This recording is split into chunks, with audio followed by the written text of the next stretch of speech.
Oh man, they're all here. Okay. Take off the overlay. There I am, and turn off the music. Here we are, everybody. Oh my gosh, I forgot to do that. But yes, let's bring on Sarah. Hello, Sarah. How are you? Hi. Hello. Hello. Mindy, Hello. Mindy is joining us today, my sweet dog. Yes, Bindi. Hang on, I got to zoom in a little bit. Sabine. I ran into panic mode because I realized it didn't make a background for today's show. I was like, Okay. Look at you. so I quickly threw together this background, and it's good Looks great. enough. It's I good love it. enough. It's perfect.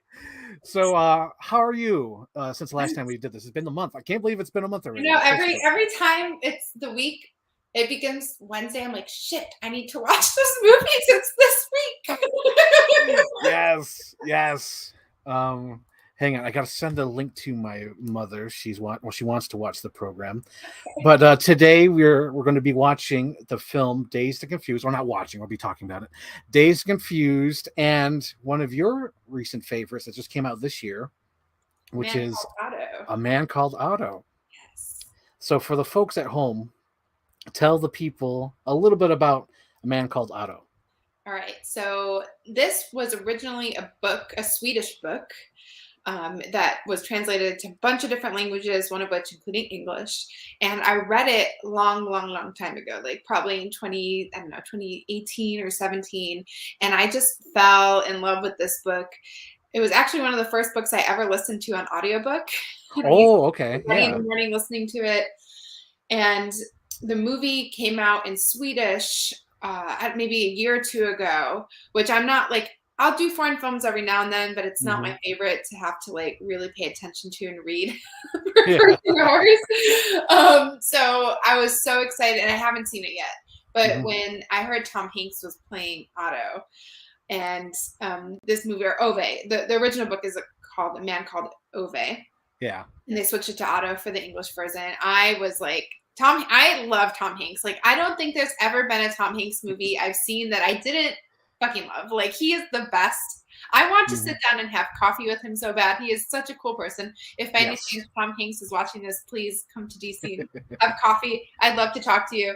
And I have your book. He just released a book, by the way, Really. and I have it on hold at the library. So, um, and anyways, all right. So the movie, The Man Called Yes. Otto, is about a man named Otto who is just this really, on first sight, a very grumpy, curmudgeon-y old man who just seems like everything, like serious case of OCD, like everything has to be a particular way, like things need to be in order and run right, and like he lives in a world of idiots, right? But as Yes. yeah, as you go through the journey of getting to know Otto and seeing his story unfold, you discover that Otto has, he has a deep heart, and actually, like, ironically, an enlarged heart, and like he has a disease of having an enlarged heart, and Yeah. it's that beautiful symbolism because he really, when he loves deeply, right? Yes. These neighbors move in, Marisol, Mm-hmm. and she is pregnant. She has,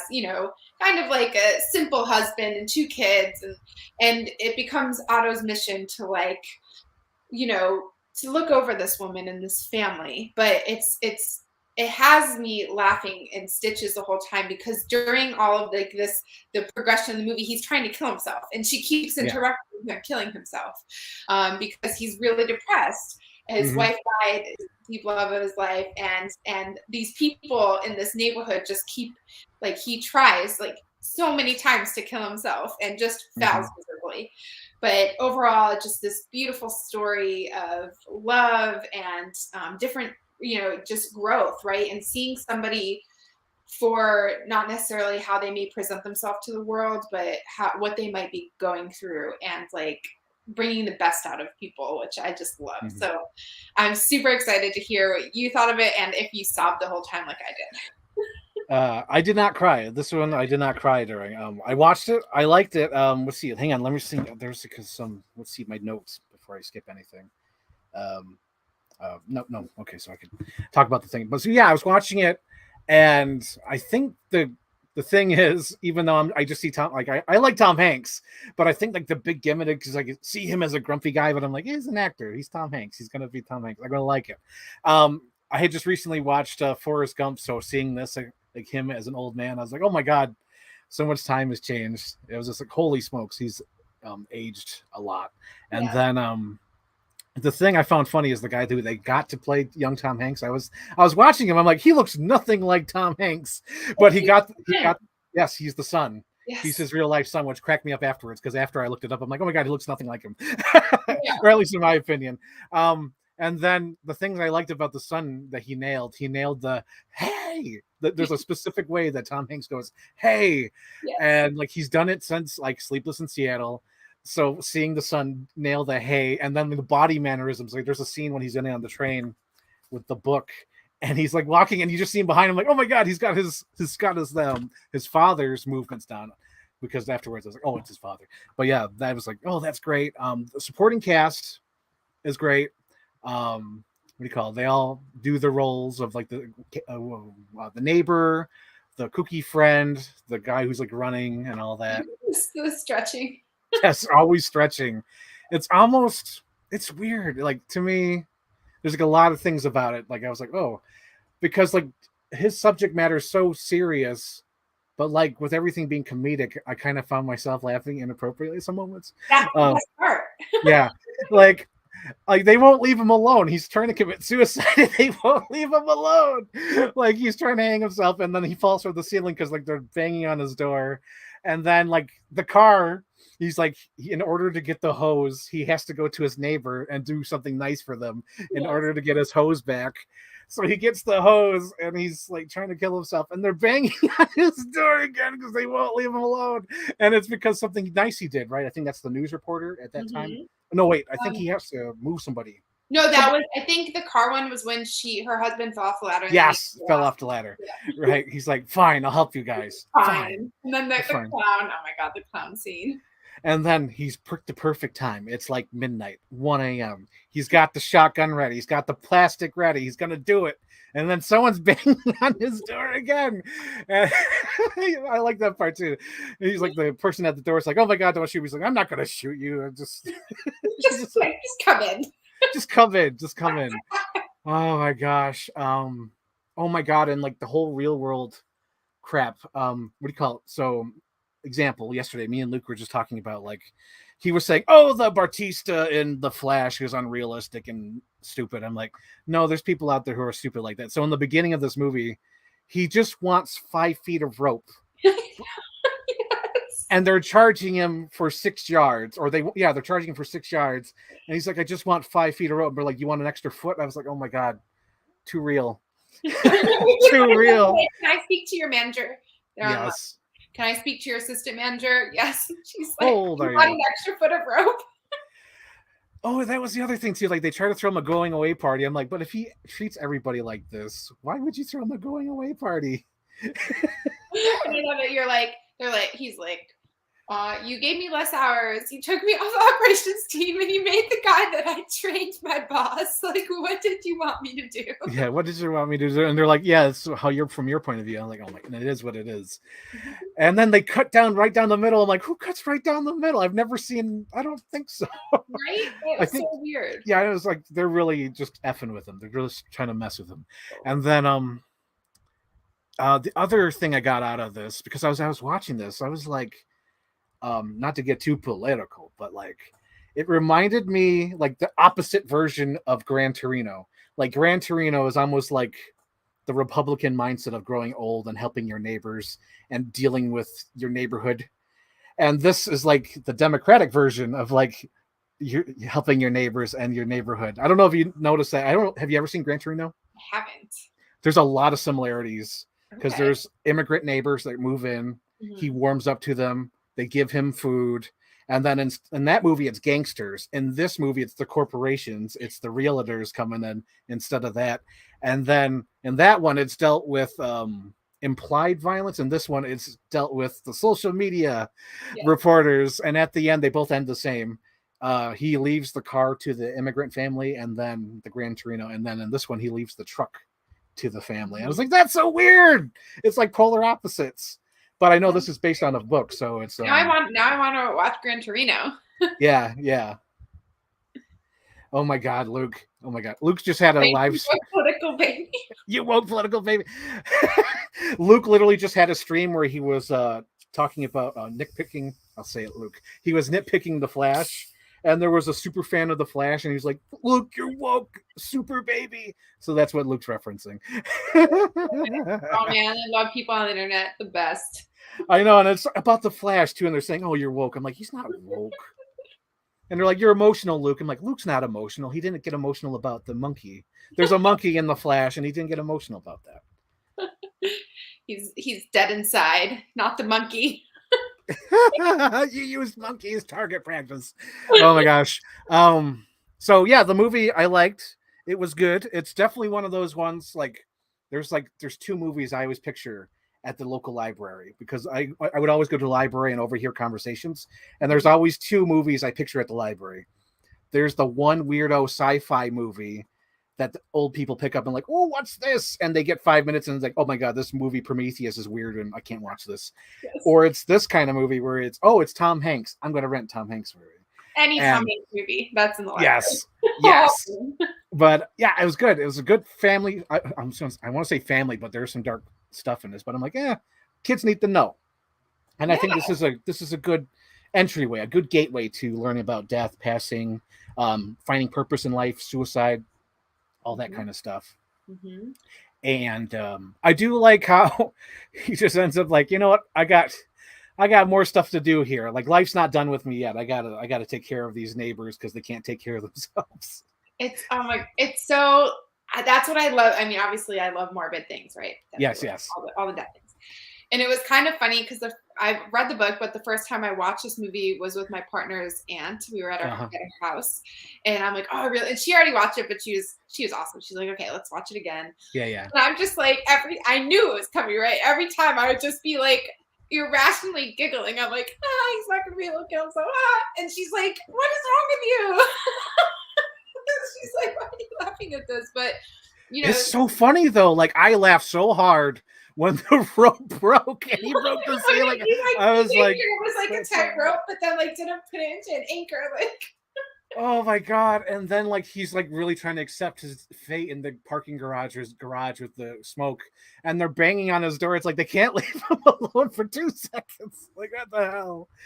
Oh my gosh. It's so good. And I love that, he was clearly so in love with his wife, right? Like clearly. That's the backbone of this story is just how devastated he is losing her. Yes. And his whole life kind of revolved around loving her and caring for her. And she got in that terrible accident in Niagara Falls, which is like Niagara Falls, right? Oh yeah, represent. Yeah, represent. Represent. And also like fuck Niagara Falls, who like you paralyzed this lady, what the hell? But she gets paralyzed and he spends his life really caring for her, and that becomes his purpose, right? That becomes the meaning of Otto. And when she dies, it's like, who am I? And that is so common in grief. And that is so particularly for caregivers, because for caregivers, your life becomes like revolves around caring for somebody, and that becomes your identity. It becomes every part of your being. And then suddenly they die and it's like, who am I? I don't even know who I am. I don't have a purpose anymore. So I also thought it was really interesting that I think he saw his wife in Marisol, the neighbor. Like he saw that spunky, fiery spirit, that caringness, and he adopted her, right? Mm-hmm. He adopted her as the new family to care for, right? And you can see it as he gets older. There's almost like a little bit of resentment in how much he has to take care of everything. Like, can nobody close the gate, or like, can anybody just put the recycling in the bin, right? It's not just do the right thing. Yeah. Right? But there's almost like that resentment, but he's not willing to give up that role because it's who he is for 50 years, right? Mm-hmm. And I love that his neighbor is the only one, because he respects her enough to say that you're not an idiot. And he's the only one who tells that to, because everyone else is an idiot except the neighbor, because he sees potential in her, and he sees that she is keeping everything organized in her family, like very much probably what his wife did to him. Totally. And then what was the other thing? You just mentioned it. It came up. Shoot. It was, what was it? I think it was similar to that. where it was like everyone's an idiot. Darn it.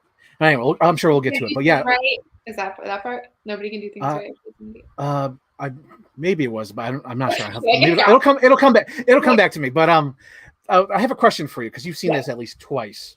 Yes. Did the wife buy the cat?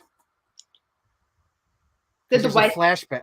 Yeah, there's a flashback where she has that little box. The cat pops out. I'm like, is that the cat that he's trying not to take care of? I have to go back and rewatch that because I don't remember that. Because there's like a split second where she like gives him a cat, or he gives her a cat, and the cat pops out the box. I'm like, is that the same little fuzzy cat that he keeps? How old were they? I don't know. It was a flashback. It was like one of his suicide things where he's just like Yeah. flashing back, split second. Maybe in the book that wasn't that the one. Okay. Not in the book, but maybe in the movie, or maybe like that's why he doesn't want another cat because it reminds him of her cat that he got her. That could be it too. That could be it too. Yep. Oh yeah, the one thing I did want to mention before I forget about it too is Mike Birbiglia. What the?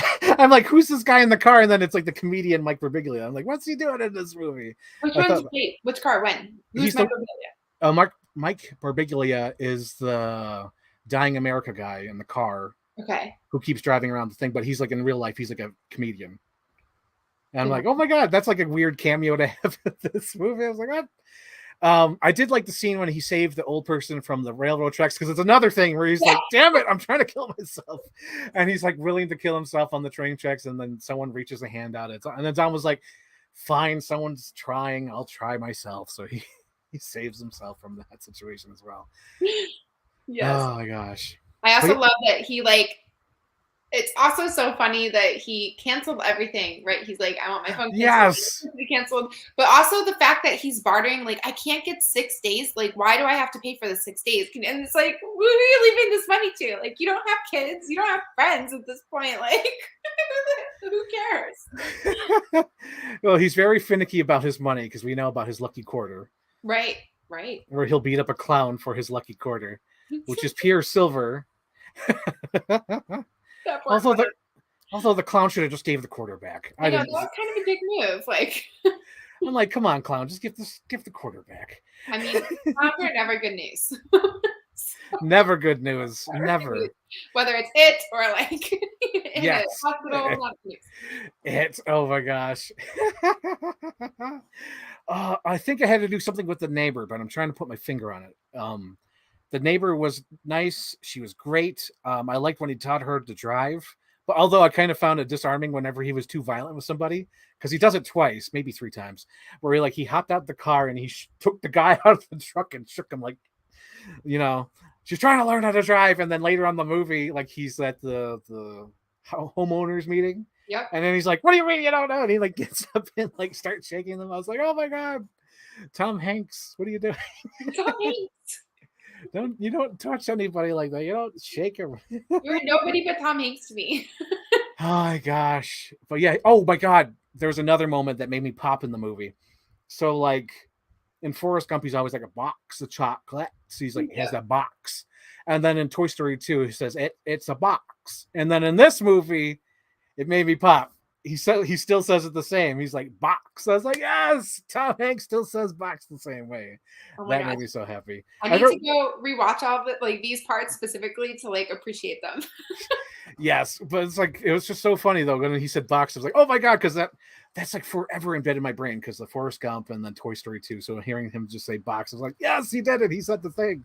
Do you think he ever intentionally does those things? Like, are they little Easter eggs he leaves in his movies, or is it just him? I think it's just him because in Toy Story, like, there's no reason for him to say box like Forrest Gump, but he says box like that. Oh my God. Oh, that's the thing I wanted to mention. Oh my God, I had to look at my notes, and there it was. So you were mentioning how there's that scene where he actually says it verbatim. He says, "Before my life, it was black and white, and then when I met my wife, everything went to color." So the last suicide attempt, the one with the shotgun blast to the ceiling, I don't know if you noticed, but like the color design of the movie goes to the highly saturated colors after that scene because he's finally found more meaning in his life. And I was like, oh, they did a thing that's neat because the whole movie prior, it's like all dead of winter. So it's grays, blues, blacks, whites. And then when the shotgun blast, and he takes in Malcolm, there's more yellows, reds, Mm, colors. And I was like, they did the thing. They did a cool thing. I like that. This is why I love talking about movies with you, because you see these things. Yeah. I'm like, These are, I need to learn to see these things. yeah, I saw it. It was like, because it was like almost immediate. Because like he takes in the Malcolm, he says, all right, come on, upstairs in the room.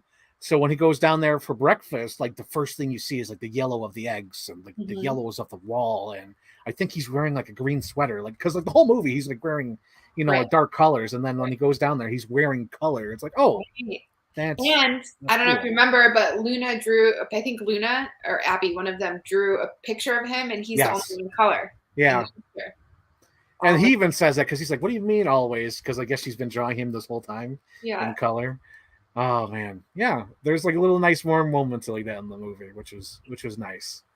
it is. So Mm-hmm. the other reason that I really love this movie, and I think I mentioned it at the end of our Mm-hmm. last show, is I had a mentor, and his name was Joe. Yes. And he was a huge part of my life for 3 years. And I resonated so much with the dynamic between Otto and Marisol, because there's like this, it's like this friendship that shouldn't be, right? There's like Mm-hmm. 2 generations between them. Oh yeah.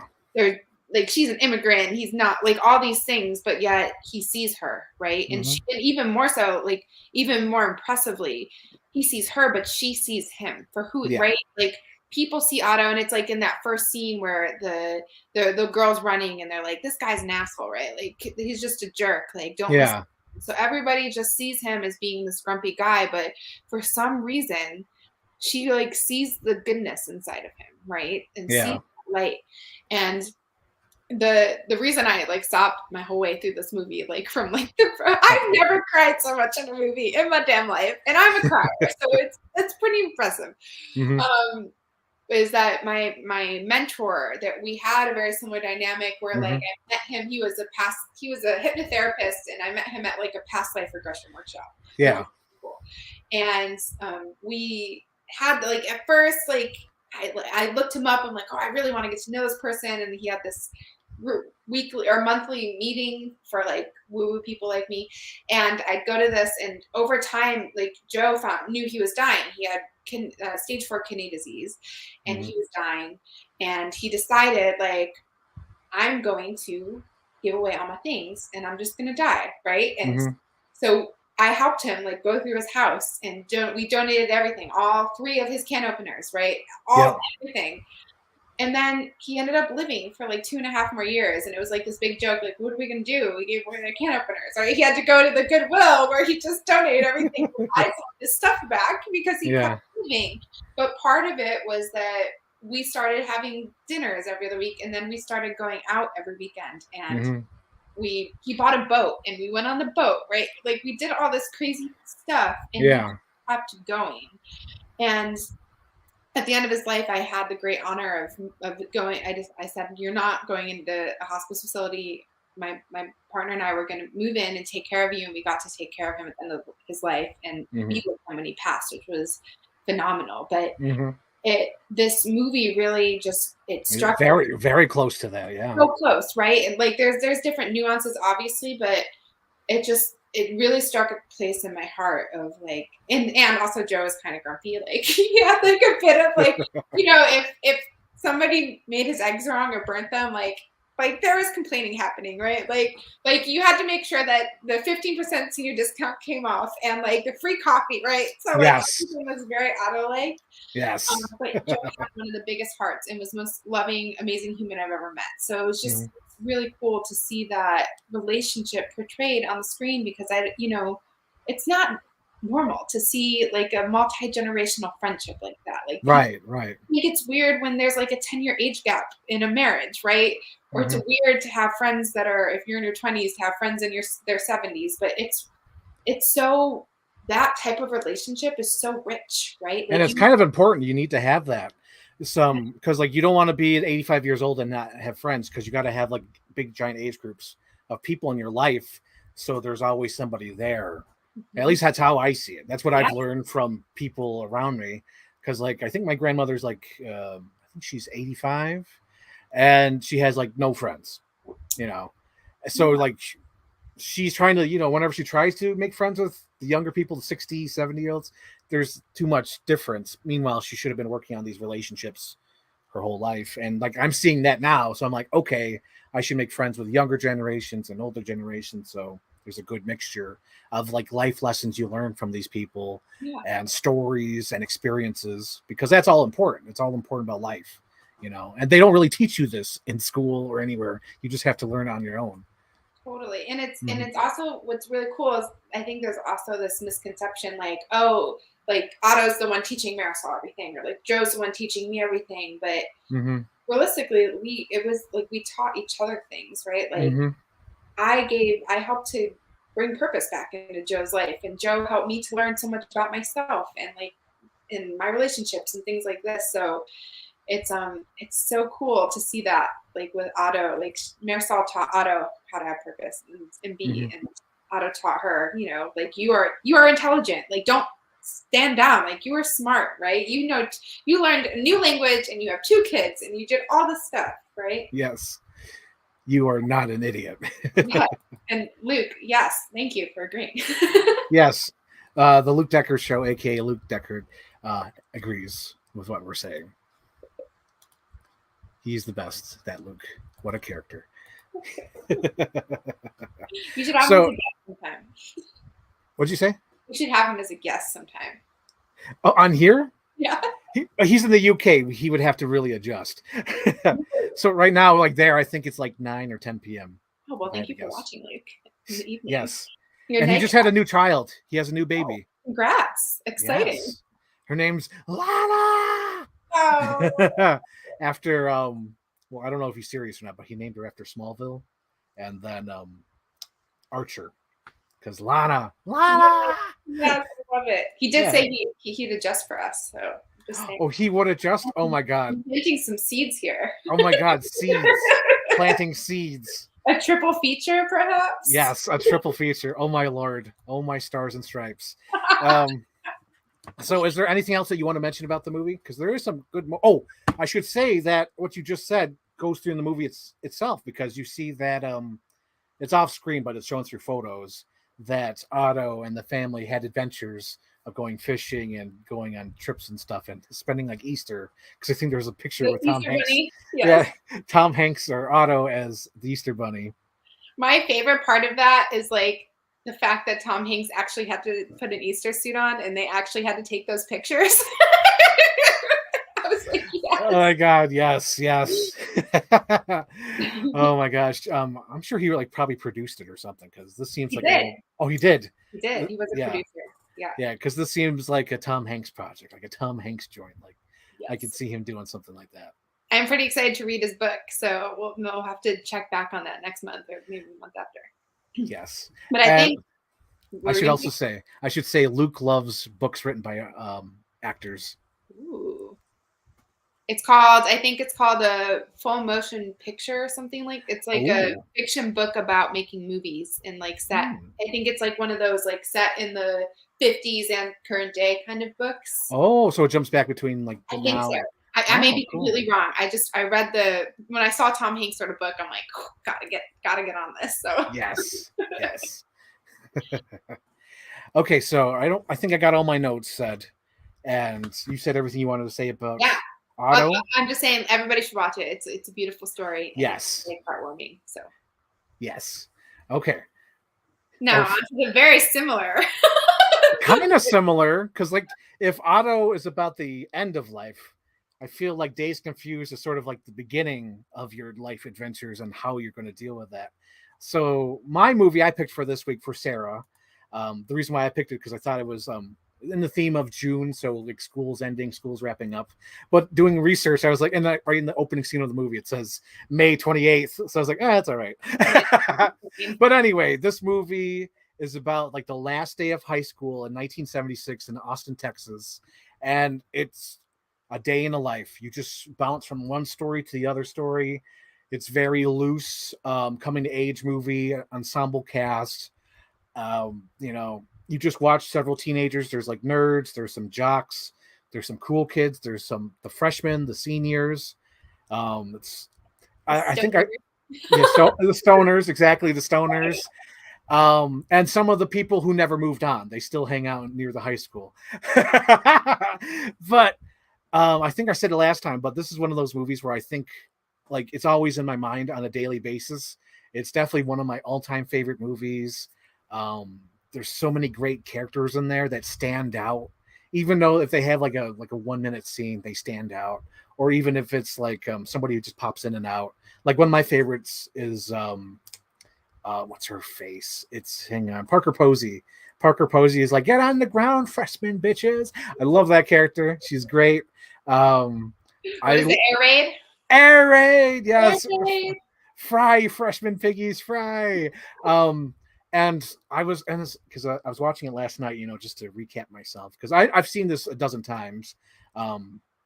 Actually, more interesting, I think the first time I ever watched it was one of those times where I was just like flipping through channels around like midnight or 1 a.m. or whatever.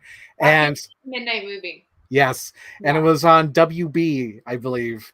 And I started watching it. I was like, oh my God, is this Dazed and Confused? And I was watching, I'm like, this is Dazed and Confused. I missed like the first part because the part I came in at on TV was the Air Raid freshman piggies.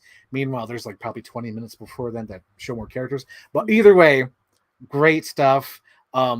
It introduces the world to Matthew McConaughey and one of the best intros ever. He's got like 3 epic lines. He's like, say, man, you got a joint. And then the next one is be a lot cooler if you did. And all right. When I heard that, I was like, I know. This is the origin. Of that. Yeah. And then even the most cooler entry of the movie too is like when he opens up the door, it's all in slow motion, and then he's just like walking in. I was like, oh, that's so cool. But anyway, I love this movie. Sarah, tell me, what did you think of this movie? Okay. Here we go. I had to take a deep breath. Sarah. Okay, I can appreciate it. Yes. Yes. I can appreciate why it's a cult classic and why people love it. And yes, give it to me, Sarah. Give it to me straight. Triggered. I was like, this feels so much like our high school. I love flashbacks. Vietnam flashbacks. Flashbacks to literally like partying in the gravel pits, all these things that we did in high school, right? And I'm like, oh my God, this is like a blast from the past. So I had I'm not gonna lie, I had to break it up until like I watched it over the course of a couple days, and I'm like, there's only so much of this I can do in one sitting. But yes, Sarah, be honest, say it, lay it out. What I liked, it was fun, like the nostalgia, like it was, we obviously didn't grow up in the 70s, but like exactly. That nostalgia of like, I can see it's relatable, especially for you and I, because we're not going to say where, because weirdos on the internet, but like we went to the same high school, right? And we went to we lived in a rural area, right? Yes. So like very much like this, or at least it felt like it. Right. Like the only thing we had to do was like go to Tim Hortons, like drive 30 minutes to Walmart in a snowstorm, or like, drink, right? So like those are our options. Yes. And it was, so that was cool to kind of see that play out. And I had to go back, and I'm like, at the end of the movie, I was like, I don't understand. Why is this a cult classic? But I went and researched, and I read many articles and reviews, and that's where I started to get more of an appreciation for the movie. Because I was like, okay, it's really cool that somebody described it as if the director was filming a documentary. Yes. Right? Like it was a fictional documentary, but it's not like The Office document where it's like, actually, right? It's almost like this, they described it as like an intrusive look into the life of these teenagers, right? And when I started thinking about it from that perspective, I'm like, you know what? That is pretty cool. Like there wasn't much of and I also had this realization. I'm like, Frank is a film guy. Like Frank wants like right. And I'm a story girl. Threw you a curveball with this one. Yeah, so I like the story, right? The film, whether it's great or like mediocre, I'm like, oh, but can I attach to these characters in this story, right? Yes. But you have such an awesome appreciation for like film and the way a story is told and like the how, right? And this one, there is no story. Right, and I'm like, where's the story? I need something to hold on to other than Pink not being a quarterback. Like, what is the thing? The thing? Where's the thing? Mm-hmm. But and the other thing that was a little triggering for me was not just a little, like very triggering, was the whole hazing situation, and Mm-hmm. that had less to do with high school and more to do with college, because there was a lot of like, I went to college with like, Greek life. And Okay. people thought like hazing was cool. And back then I'm just like, this is stupid. And now I'm still like, this is stupid. Like, let's not treat each other like shit. Like, let's be good people. Like, Yes. we don't need to perpetuate trauma. We are all adults here. Like, Yes. that stops with us, right? It stops with me. So the whole hazing bit was a little like, come on, guys, come on, let's do better here, be better. But yeah. So overall, no story. That's what you liked about, or what? Yeah, no, nostalgia factor was great. Loved the nostalgia. Loved like relating, like seeing us in high school, right? Yes, reliving that. But definitely would have liked a little just something to hold on to. One of the reasons why I do like this movie so much is because it doesn't have a story. It is, to me, this is like the definition of a hangout movie, because it's one of those ones where it's like, I don't know what, like, I just seen an interview with Roger Ebert the other day, and I was like, oh, that kind of clicks into one of the reasons why I like this movie. It's when I watch this movie, I get so invested in the characters I forget the outside world. It's like, I want to see these characters. I want to visit this world.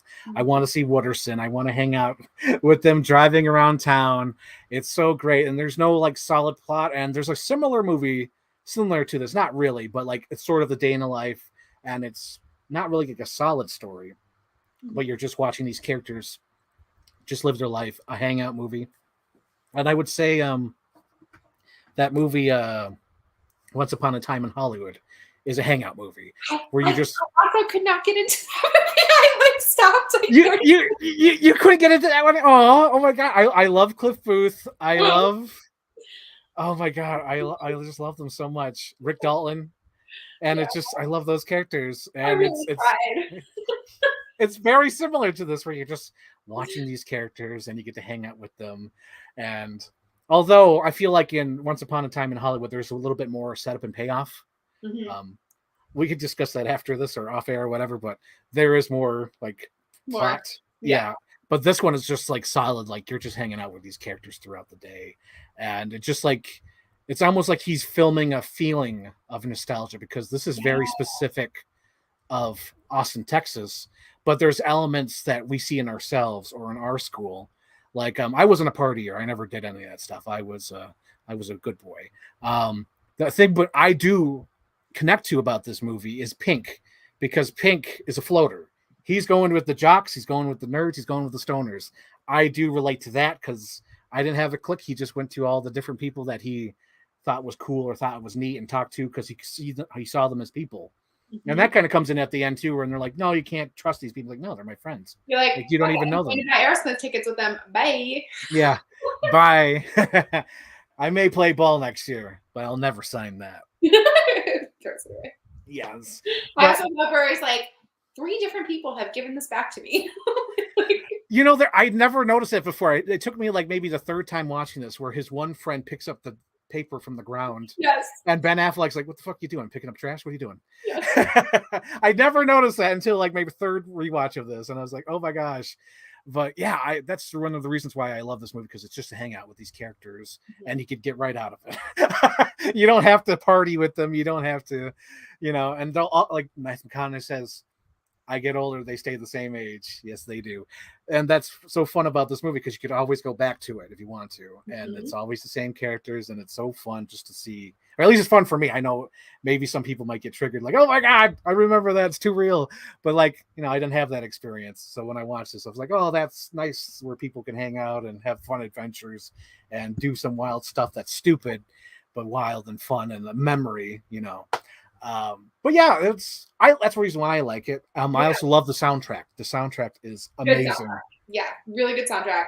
Also, love the guy, yeah, man, what's up, man? And then, like, his whole dialogue, that was probably my favorite part of the movie. The dialogue about Martha Washington and, like, Yes, the aliens. like, she had a bud waiting for him when he got home. Like, she was a cool dude, man. Like, she was a cool dude, man, or like cool whatever, right? Like, Yeah. I was like, okay, this is fucking great. Like, this is really funny. I have witnessed these conversations between stone people before, and this is spot on. This is hysterical. Like, I love the conspiracy of it, right? We're all aliens, man. We're all aliens, man. Like, that was redeeming. I love that part. Yeah. And I do love how, like, all the characters feel real. I love the performances. One of the things that kind of was in the back of my mind during this rewatch, because I think I found out since the last time I watched it, but I found out that Mila Jovovich and the one guy, I forgot the character's name. Let me get to it. Kevin Pickford. He's the one who ordered beer, the keg. Yep. He's supposed to have a party at his house. Yep. He was supposed to have a larger role, but since he was an actual kid, because I think when he was filming this, he was like 18 or 19, he did not get along with the rest of the cast. So his role got cut out, basically. Yeah. And not only that, but I think he also married Maria, what's her name? Mia Jovovich. Wow. His girlfriend in the movie, you know, the girlfriend who's sitting with him. Yeah. They actually ran off and got married during this movie, but had to get it annulled because they were just kids. They were like 18, 19. How old was the cast when they were filming? It ranged from real age, like I think the what's his name, the lead actor, what's his face? I keep forgetting. I know it's one of my favorite movies, but I just like watch it. Hang on, what's the kid's name? The little baseball player. Oh man, what's his name? Mitch. Oh yes, Mitch Kramer. We're after you, buddy. That's right. Mitch Kramer, I think, was like 15. I think he was like real age. Okay. And then everyone else was at least still 26, 25 or 26. Can we just take one moment here to just reflect upon the fact that Ben Affleck has always been an asshole. I'm like, this tracks.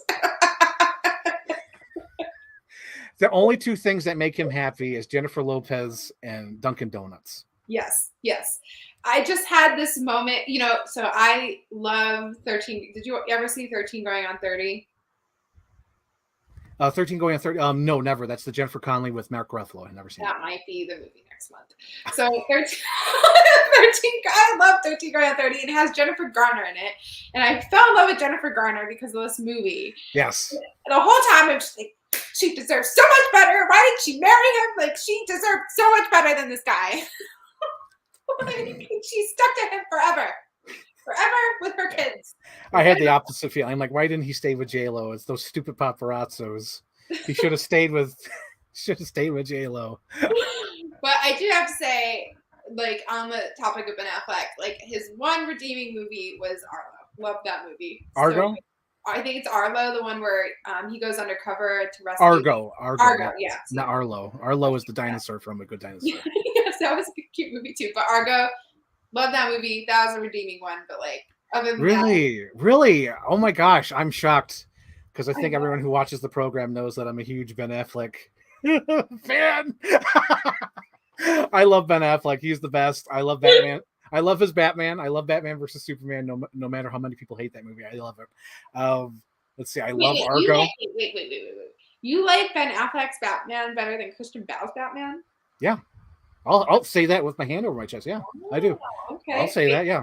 How come? Like, what about Ben Affleck's Batman? I like that he's old, tired. Also like his brutality.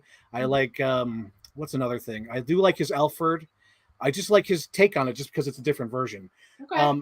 Bale's, again, I think I've mentioned this dozens of times on the streams because I do my unboxings and all we do is talk about Batman and superheroes. But like, I do like Batman Begins. That's solid. Mm-hmm.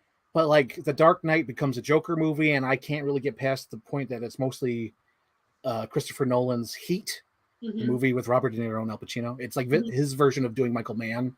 And then the third movie, like, it depends when I watch it. Sometimes I love Dark Knight Rises. Sometimes I don't like it. It really depends on the day because it's such a mixed bag. It's not a solid ending. It's one of those things where it's like, in actuality, Batman was only Batman for 6 months. Right. and then Right. he retired, and then he comes back. But yeah, I find there's more interesting things with Ben Affleck because with Christian Bale, it was most about his villains, or I should say that, because the only time it's like really about Bruce is in Batman Begins, Mm-hmm. and after that he just becomes it's a Batman venture. It's not really about him. It doesn't dive deep into his character, Okay, in my I opinion. can accept that. I can accept that. I think I've seen the both versions, but I'll go back and watch the Ben Affleck version with more open mind. And also, I do have to preface. I see that I'm getting some hate here. Like people love Affleck. It's not that like his movies aren't good. It's just like he, as a person, seems like kind of an asshole. So you can be an asshole and have good movies. Luke says Affleck has a bunch of good flicks. This is a quote from Kevin Smith movies, but Affleck was the bomb in Phantom Yo. Bale was only good in Begins. There you go. See, Okay, fair, and fair, that fair. Val Kilmer was the best Batman. I like his Bruce I like that Wayne. Shane's picture is literally Batman, so I trust you, Shane, Yes, with your yes. Batman critique.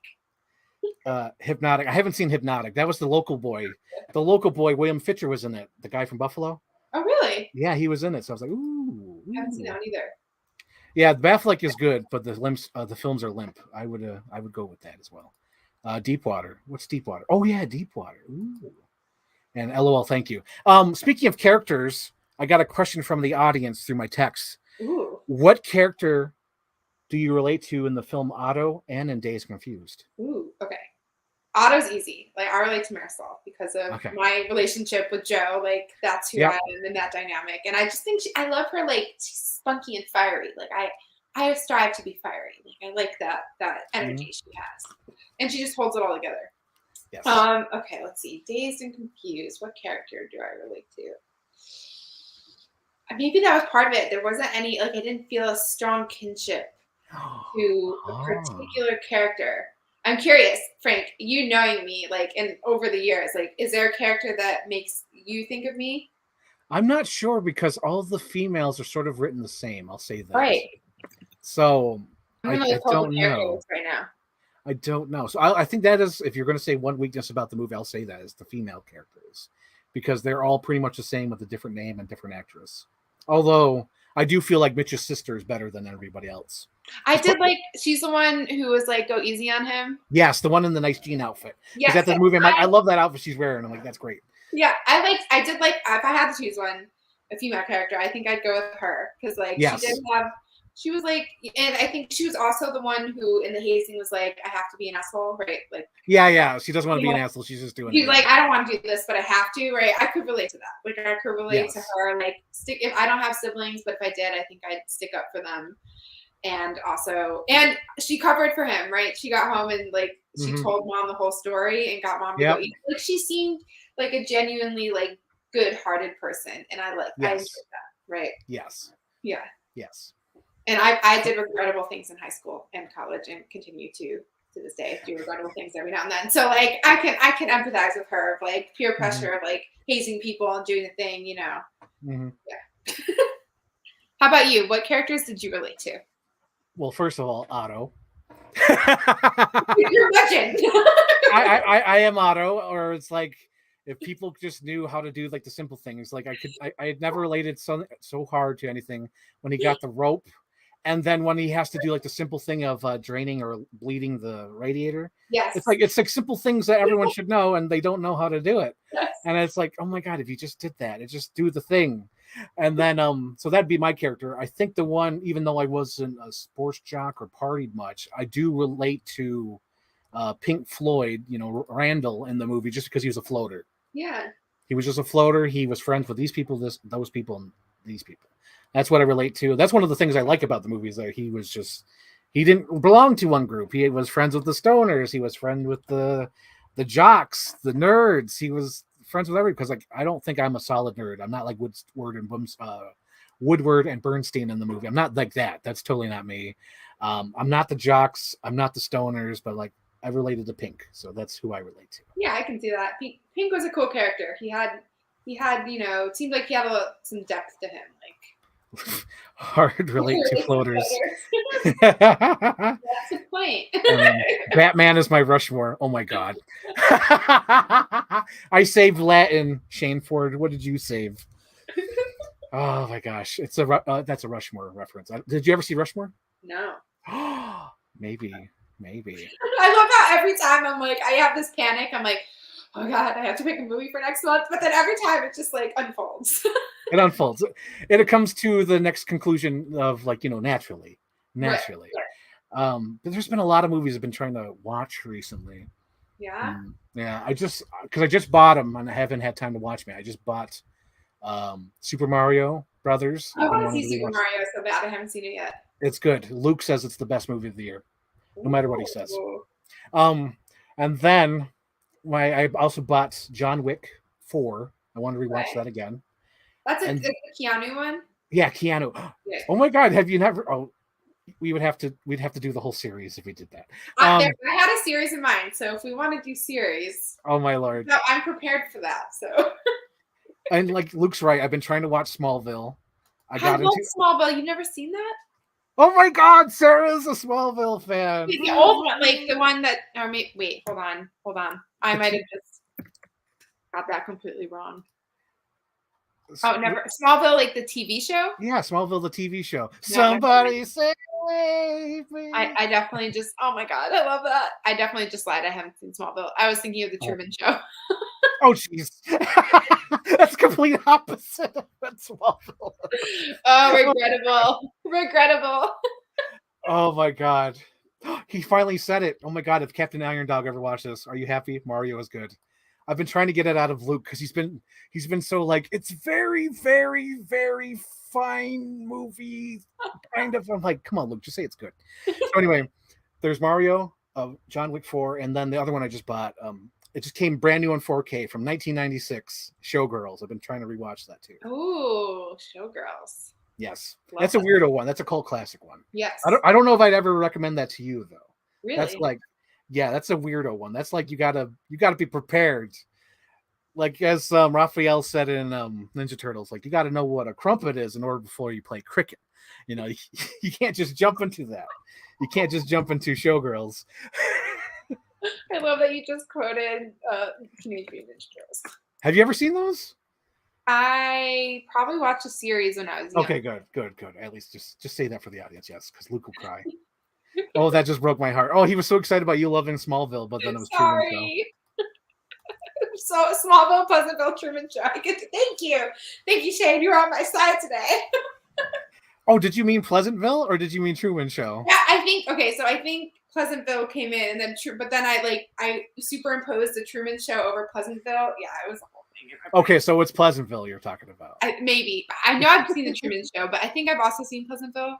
This is a whole thing with, like, I never remember names of music and like rarely remember names of movies, so it's my brain's just a weird place to be sometimes. Yeah, I don't like music is a whole new thing to me where it's like I'm slowly learning bands.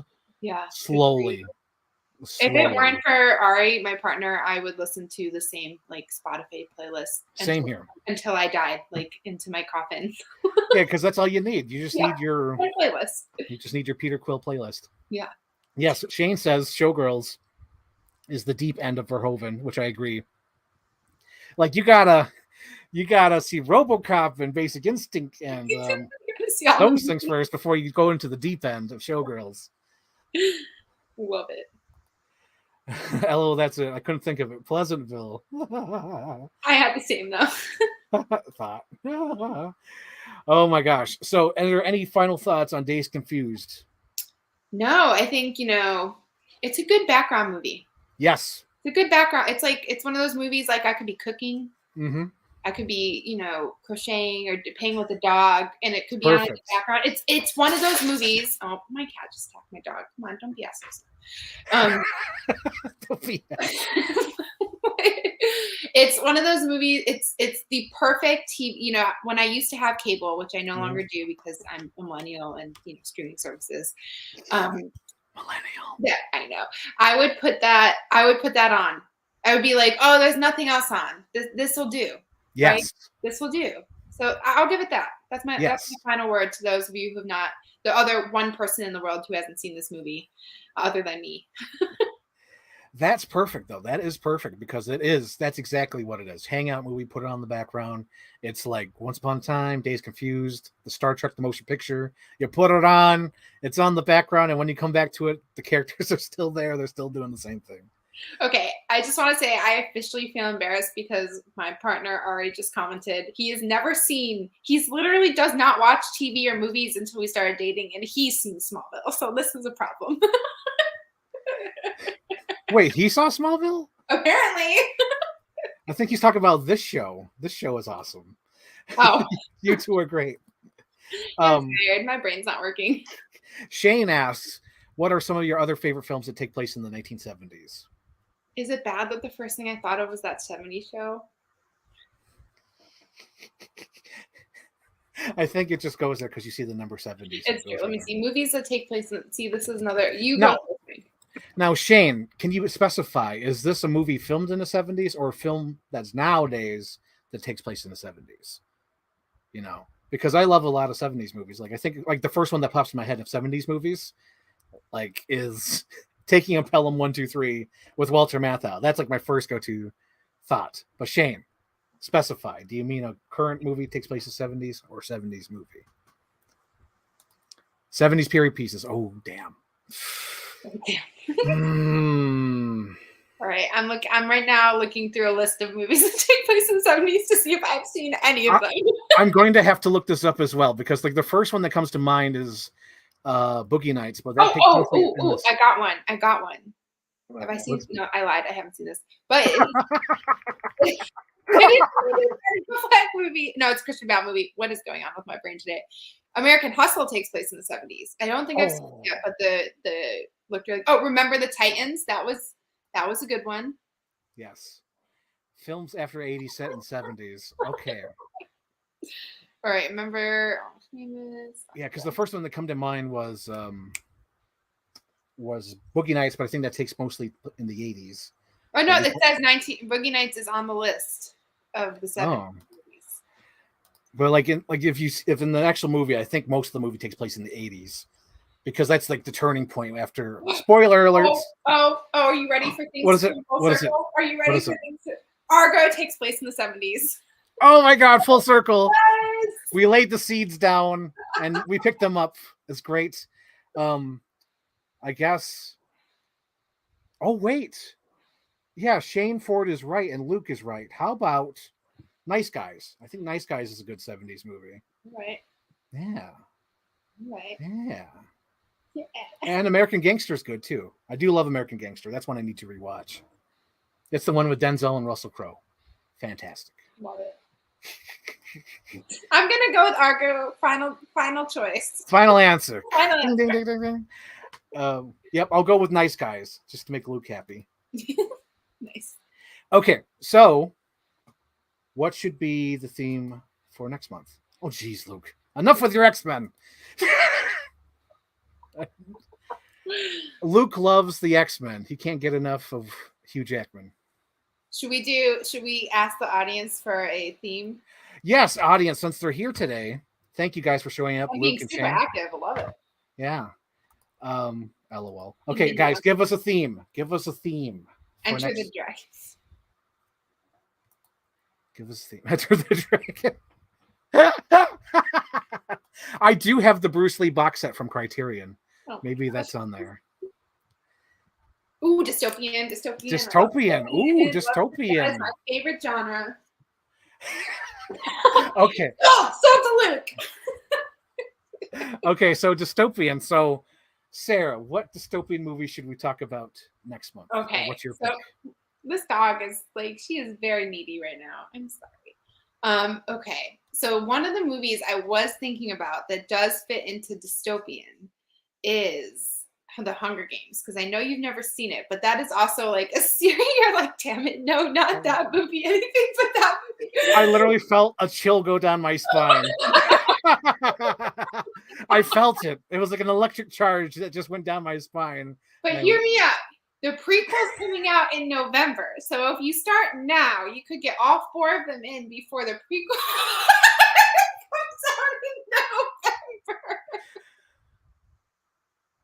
Shake the ball again. What's the other topic? I'm kidding. I'm kidding. Okay.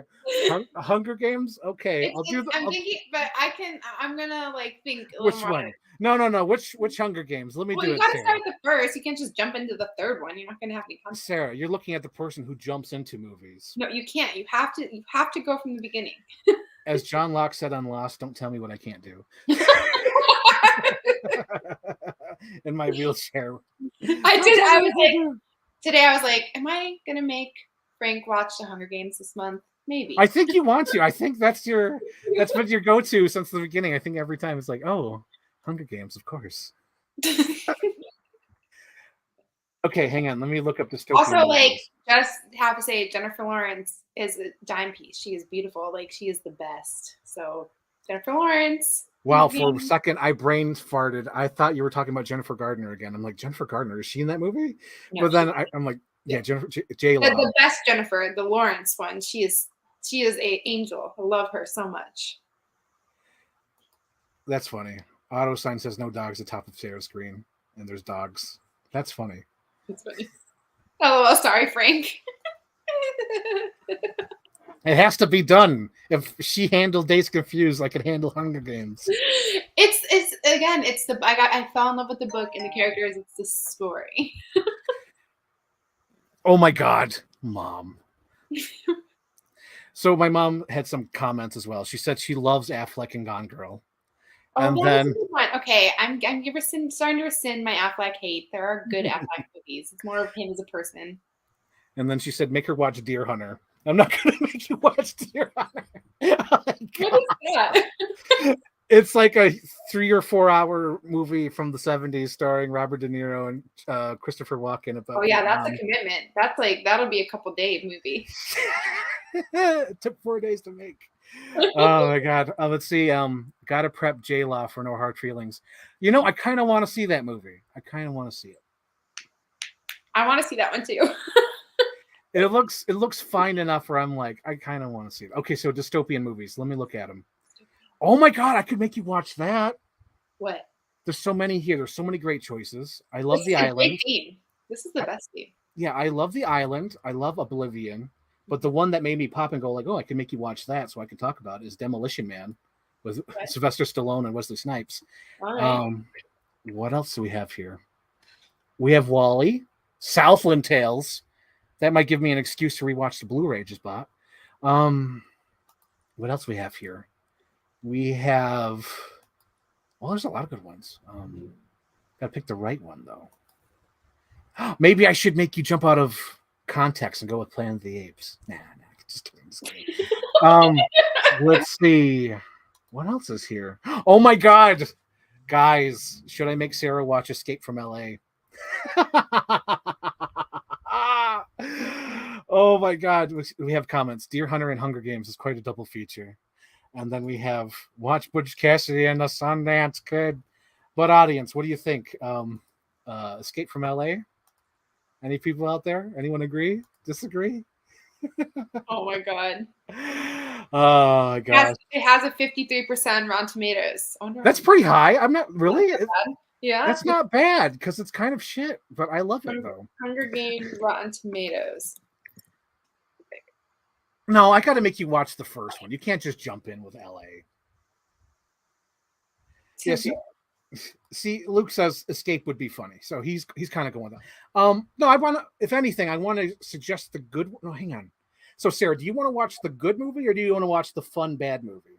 Oh man, this is. I mean, you what?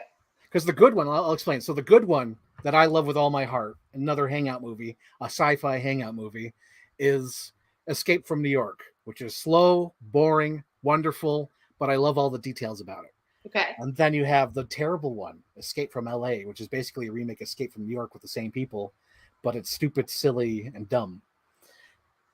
Where do you go? Where do you go? I don't know. There's so many options here. That sounds so painful but funny. Oh my God, it's so true. But yeah, because I genuinely love Escape from LA because it was the first one I saw before New York. But then when I saw New York, I loved it. Oh my God, do I do that to you though?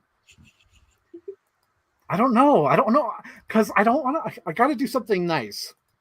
I feel like You did make me watch Dazed and Confused this one, so I want to give you like a softball. Like I can't give you a 12 Monkeys. That's too far, or maybe it's not. I don't know. Oblivion. Um, What else we got? Oh my god, make you watch Akira. Akira, go away. Oh my gosh. Let's see what else we have here. We I just have. want to say that I'm looking up Escape from LA on Rotten Tomatoes, and like you might also like section came up with Sharknado. I've never seen Sharknado. Neither, but if that gives any indication of what kind of movie it is. Oh yes, absolutely. Because there's a surfboarding scene with Peter Fonda and Kurt Russell. It's wonderful. Alrighty. Okay, so I think we'll do that.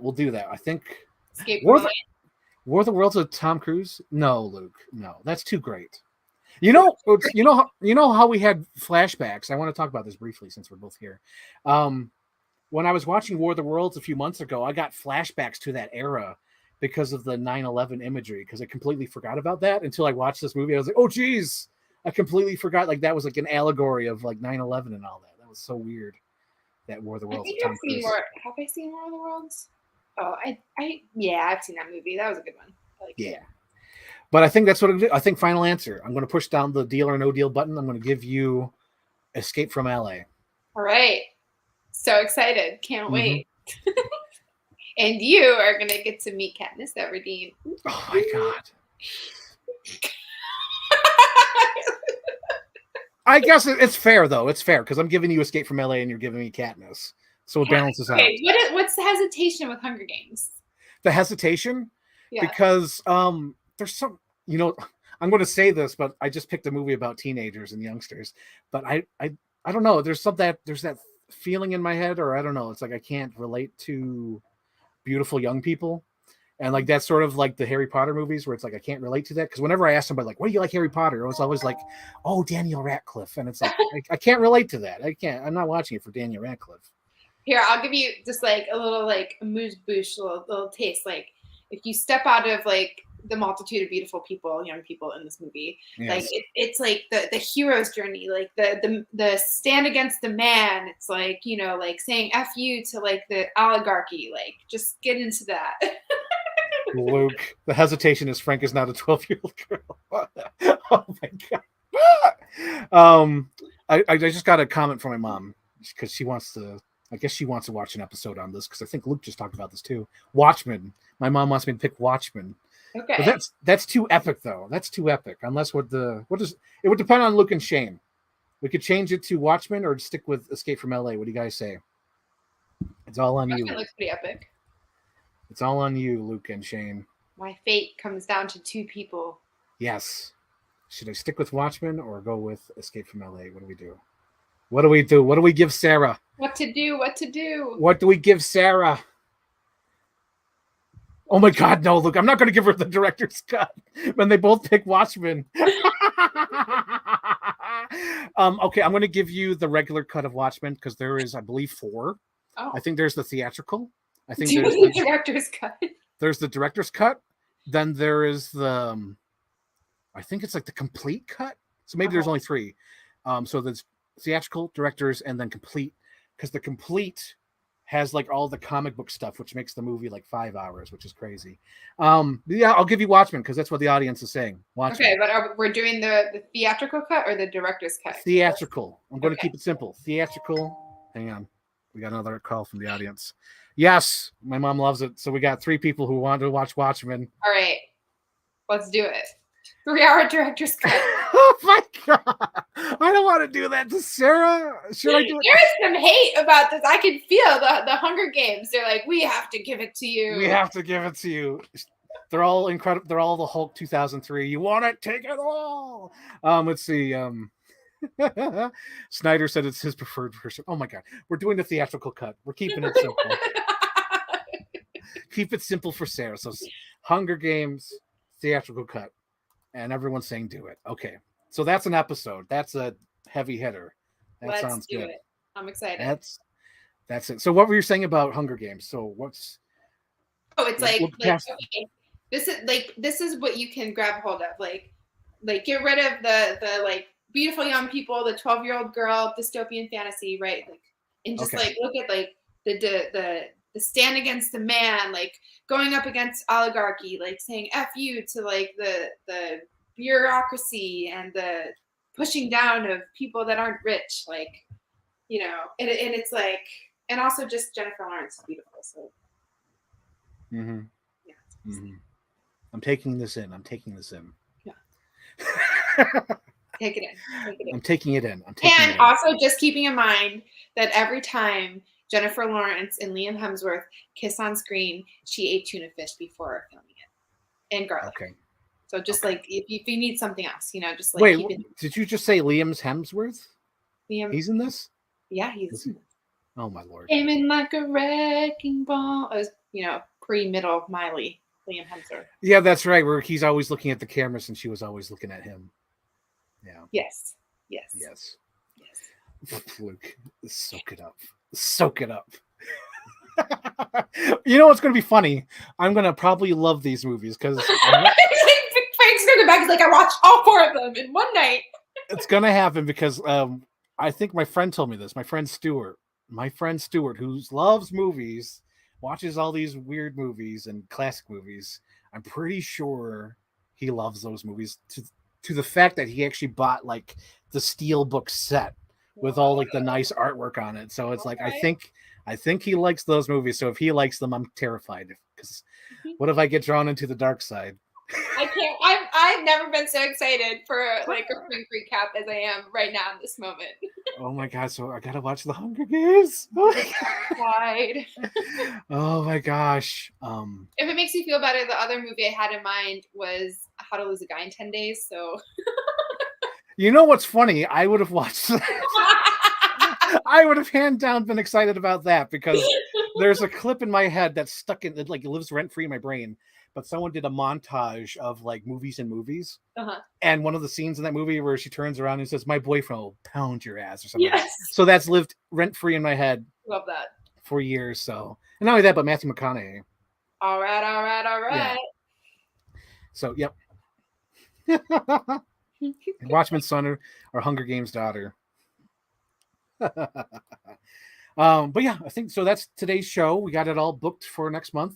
Yes. We have a date. Watchmen. Well, yeah. Let's pick a date. Let's go to the months. Let's go to the calendar. Wait, hang on. Hold on, podcast. I might.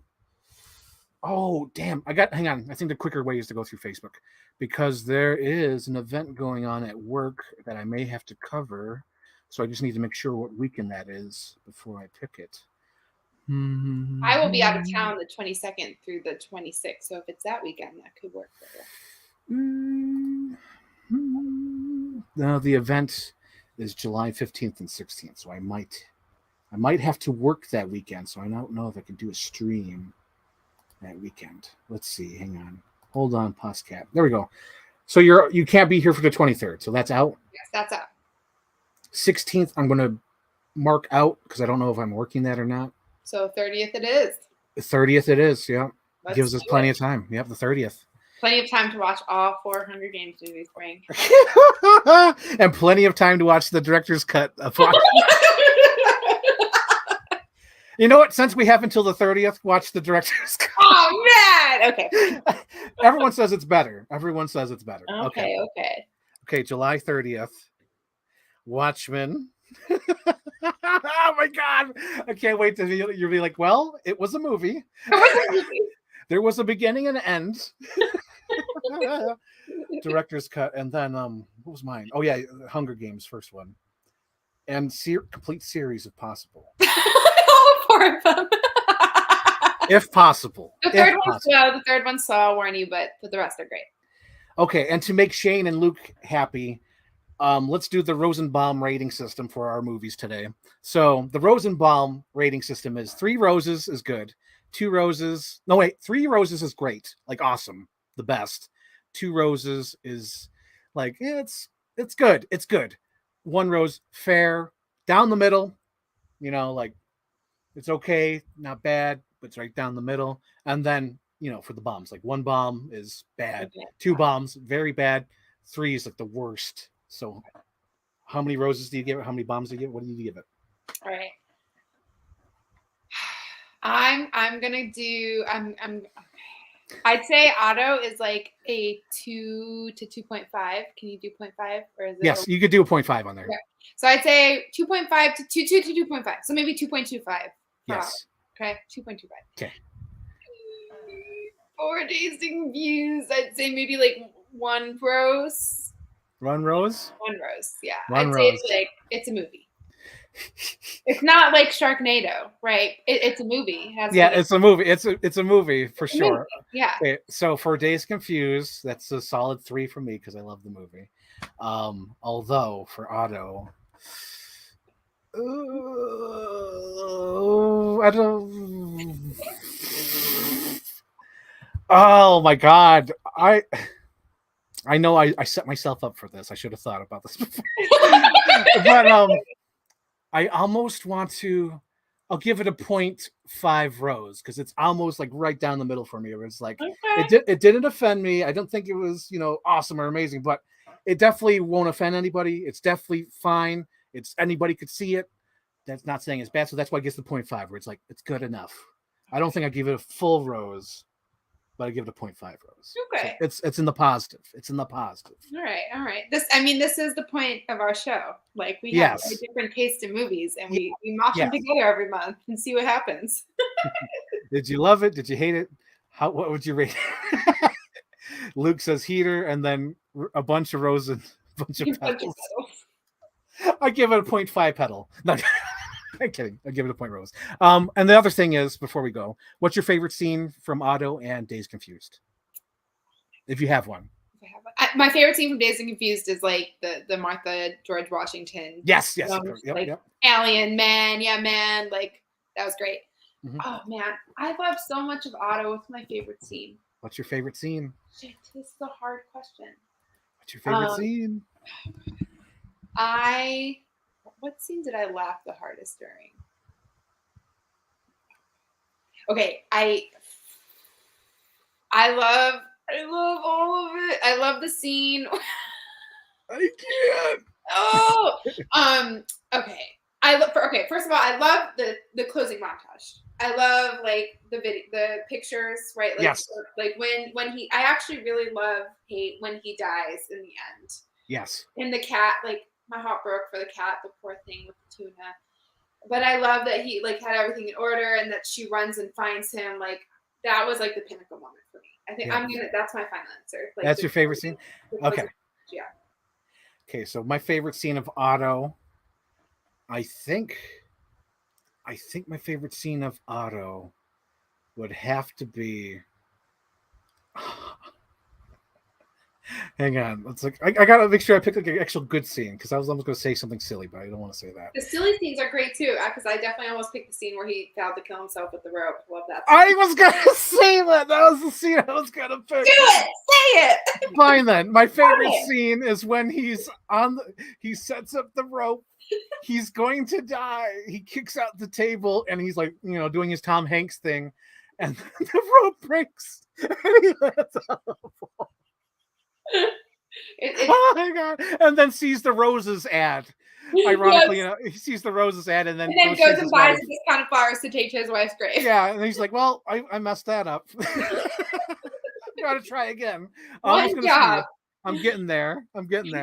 And then, okay, so my favorite Days Confused scene. I think it's my favorite just because it kind of shows that Mitch has finally gotten cool with the seniors. Is when they get revenge on Ben Affleck. That was a good one. I think that's my favorite scene. Scene too. The paint. Yes, because they're like, man, he's been such an asshole, such a jerk. And he's like, what do you think? And like, I think everybody was in on it. I think that's the only way for that to work because like the seniors must have been on it, the little kids on it, and they dump the paint on him and how Ben Affleck is just so angry that he breaks his little paddle and he's just so upset. And then he drives forward and then how they the scene ends with a joke saying, well, O'Bannon finally got his paint job because his car's all, it doesn't have the paint on it. I was like, yes, I think that's my favorite scene from Days Confused. That's a good option. I like that scene too. Yes. For reasons we've talked about, but yes. We should have a Ben Affleck month. I'll just make you watch something. His B-side. That's good. We could do that. So, with that being said, I think that's been a great episode. Thank you, audience, for showing up. Thank you, Yeah, thanks Shane. for being so interactive. It's been great. Thank you, Luke. It's been very fun to interactive, makes it more lively. I love it. And thank you, Ari, for showing up. Thank you for saying that this is the best show. And any final words, Sarah? Where can people follow you on Instagram and Facebook and all that? District Doula, Doula, District Doula on Instagram, Facebook. It's not worth it. Just follow me on Instagram. Follow you on Instagram. Yes. I love Instagram. How about you, Frank? On Instagram, you could follow me on I Want My TV Now. And then on Twitter, you can follow me at I Want My TV Now. That's right, because I forgot. Like, no, I forgot because I'm so used to going by Frankel's 2001. Right. But like my Twitter got reset a couple years ago, so I keep forgetting that it's I Want My TV Now. So they both match. Instagram, I Want My TV Now. Twitter, I Want My TV Now. And then on YouTube, you can follow me either at I Want My TV Now or Chief Brody Rules, depending on what I post there. So yeah. Thank you guys. See you next month with Hunger Games and It'll Watchmen. be a good one. It'll be a good one. It'll be the greatest. Okay. Take care, everybody.